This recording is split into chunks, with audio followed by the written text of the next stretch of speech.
What the hell do you need this for? What are you, a goddamn plumber? No offense to plumbers, I am not a plumberist. Some of my best friends are plumbers. But you're probably a filmmaker, and if you've ever had the situation where you're working on some larger filmmaking equipment and you find that your Leatherman sucks massive donkey tits at turning bolts, because that's not what it was intended for, then this might be a tool that you absolutely love. This is a premium German-made tool. This is both a plier, so it does the same sort of job as this, but grips a hell of a lot stronger. And a wrench for turning bolts. With your average Leatherman style multi-tool, the harder you try to turn a nut, the harder you have to grip it.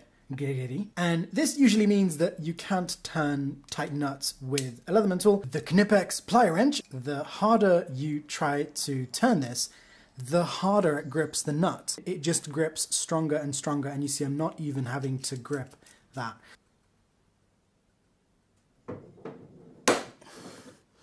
No, it's just ripping pieces of metal off. And now we try with our trusty Knipex. We adjust it to the right size, and we hold on with our hand, and then we turn it whichever direction we want, and then we can ratchet back and forth, however we like. And then we finish the job, and we go home, and we have sex. Let's try and lift up a piece of furniture. So grip it on there, and then... And this is a wonderful tool for bending metal. And same thing goes for sheet metal. Shit. For example, my headphones are absolutely fucked and they need a repair. Now I could spend another £130 on new headphones, or I could have some good tools around and be able to fix it myself. So this is going to be pretty great to be able to bend them. But I need some non-shitty metal. I need to put a needle through a pretty thick material to make a little repair here. So with this, it's a piece of cake. It's a piece of caca. Like that. By the way, this is Kevlar cord. Really nice stuff. And when you have that goddamn annoying knot that won't come undone, then you have a little tool to mess this mother up. Just grab and pull, and you've released it. And if you carry some bits with you, then you have an instant ratcheting screwdriver with more torque than your grandmother after a coffee enema. And I love pocket tools that can connect to a waistband really well, because I carry these when I'm wearing boxers, when I'm just working at home, and when I'm wearing shorts in the summer, or when I'm wearing sweatpants in the winter. And this is now my new go-to set of pliers. I even need pliers in the kitchen. It's like, when do you not need pliers? And yes, my oven is a genuine piece of crap, but even if it wasn't, grabbing this when it's hot needs some pliers, because an oven mitt is just too girly. Not because of being an oven mitt, but because I have to wash it, and I'm too lazy for that. I'm sure there are another 1,000 uses for this that I haven't even thought of, but it works amazingly well as a scraper because it can grip a blade pretty damn well.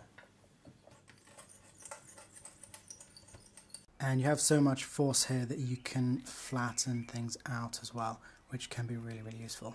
Now, I used to think this had a lot of power in the tip, and it really does compared to most multi-tools or pliers. It's a tough piece of steel, even though it's fairly thin. I can bend it, but it's taking a lot of force, and you can see it's starting to open up the pliers. It's starting to be too much force for this. And this, okay, even less. I'm going to go halfway. It's just like, bring it on. Nom, nom, nom, nom, nom, nom, nom. So let's get into why these grip so damn well. Pretty simple. It's actually just the amount of movement over here compared to the amount of movement over here. The bigger the difference between them, the more pressing force you're going to have. So it's just a ratio. Ratio just means how two things compare. Knipex market these as having a 10-to-1 leverage ratio, and my number actually came out even higher than that. So I'm measuring 90 millimeters away from there, so maybe they're measuring a little bit closer. So I compared these four tools. With both of these, we have a 3.6-to-1 leverage ratio. And in number 2, the SOG Pocket Power Plier. And we're not including my handle extensions here. 7.3-to-1, 12.3 when it's at its widest, and then 1 point below below minimum was 14 to 1. So if you're a strong American man and you're able to push on this with 130 pounds of force, then you'll have 1,700 pounds of force over here. 14 to 1 leverage ratio applies for when you're trying to grip something like this. And what I'm calling the infinity to 1 only applies to something like a bolt when you're putting that turning force in. With both of those options, it blows everything else out of the water. You can easily get a sheath that'll fit this from like a Leatherman, or this one's from a SOG, and this one's actually from a fairly small SOG. But if you do have a case that's too small, then you can get it to fit like that. But I wanted something slimmer, so I made myself this nice carry pouch. So this carries beautifully together with my other pocket tools, although I might not carry it together with the SOG since they sort of serve the same purpose. And then this is my Spyderco Dragonfly 2. And if I'm out at night, then I'd have my amazing little Olight S1R. But I kind of want something flatter because while these are super comfortable to wear, this one kind of isn't. And I'm really considering starting to carry something like this. It will look a little bit stupid, but I'm totally okay with that. And it's actually really comfortable. I went out skating with this the other day and I didn't feel it because it's not that heavy and it's holding on to the waistband really well, so it's not shaking around. It'll give me a way to carry my torch without it being uncomfortable, and then also a little first aid kit because I do fall off the skateboard sometimes, just in case I fall in a pile of AIDS and I need to disinfect the AIDS, and I have a first aid kit for that AIDS. And then if I'm ever eating at a restaurant and someone starts choking on their food, then I can quickly take out my plasters and save his life.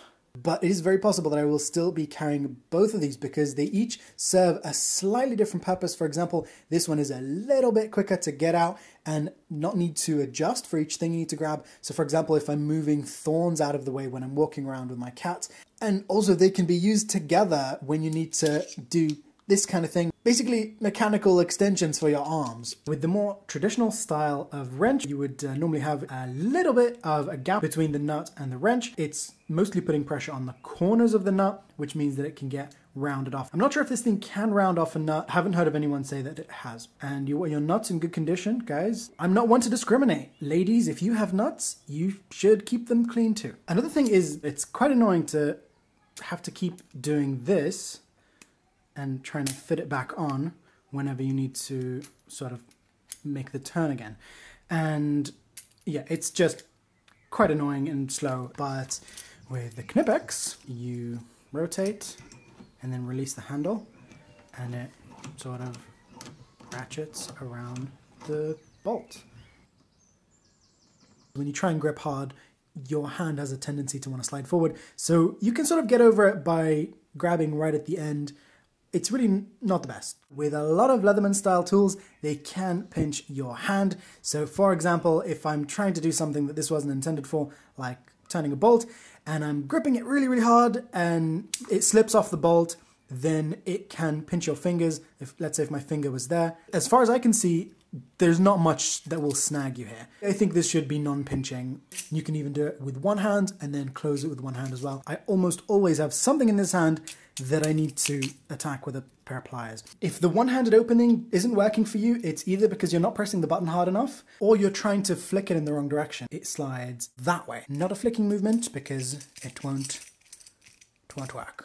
Push this up against your stomach or against your other arm. A good way to close this with one hand would be to have these two fingers on there and then have this finger above there so that you can press it onto your fastener or whatever it is you're grabbing. Sometime soon I'm going to make a video about my little portable toolkit. I love this little case from HSU. It's actually intended for GoPros and they have a few different sizes of cases. This is the smallest one they do. Thank you for watching. If you want to support this channel, then you can get yours from the links down below, and I'll try and link to some other stuff that I mentioned here that I think is actually worth buying. Thanks for watching. I'll see you guys in the next video. Like a robot.